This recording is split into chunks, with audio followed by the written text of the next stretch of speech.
Hi everybody, I'm Kimberly Edwards from Cooking Hub, and today I'm going to show you some French recipe. Well, it is traditionally a French recipe, and it's French toast. Yes, it's called French toast. In French, it's called pain perdu, which means lost bread. And today, although I'm using fresh bread, because that just happens to be what I have in my house right now, it traditionally was made with stale bread, the bread that was day old, 2 days old or something like that, and it's kind of crusty and hard. And what you would do is you would soak it in your egg and milk mixture, and that would soften up the bread. Then you'd cook it up and you'd eat it for breakfast. It's a great way to use up the bread. Everything needed to be used, right? So I'm going to show you how to do that today. Right now I have a large frying pan on the stove with about, I don't know, a tablespoon of butter, maybe not even that much, 3/4 of a tablespoon of butter, and it's on a medium-low heat. It's going to be pretty quick. These are not stale, so they don't need to be sitting in your egg and milk mixture too long. One egg right now. I already had one egg up in here.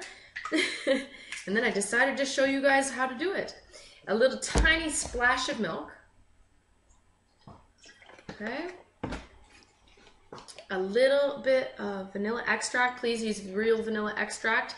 The artificial kind smells and tastes and looks like vanilla, but it is not vanilla. It's actually a chemical, and it's very bad for you. It's very bad for you. So go on and use the regular kind.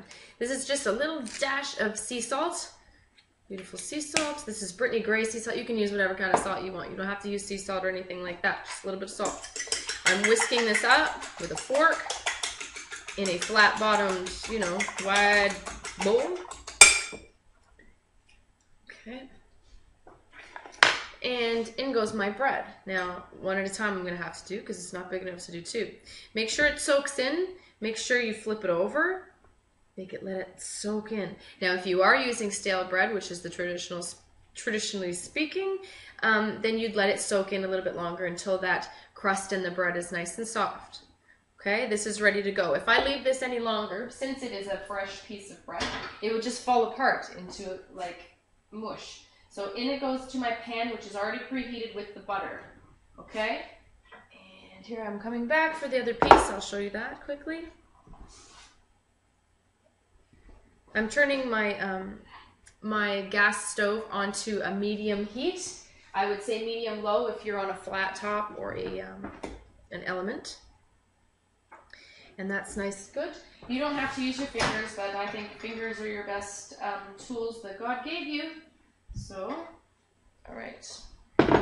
One moment, I'm going to wash my hands. All right, so this is going to be in my pan for about maybe 3 minutes, 4 minutes aside till it's nice golden brown. The second side will probably not take you nearly as long. It'll take about 2 to 3 minutes, so I'll show you that in just a second. Okay, so I just flipped the one side over, and that's what they should look like. They're nice and golden brown in that pan with the butter. And I flipped them over. That took about 4 minutes, I guess, for my pan to properly all the way heat up and stuff. The second batch you do, if you're making more for more people, then it would be much, it'd be much less time to do it. So that's how to make French toast. There it is, beautiful and lovely. It didn't take very long, perfect for breakfast or brunch or lunch or even dinner sometimes. Midnight snack, Anyway, I'm Kimberly Edwards with Cooking Hub. You can also find me at cookingwithkimberly.com. Ciao, eat deliciously.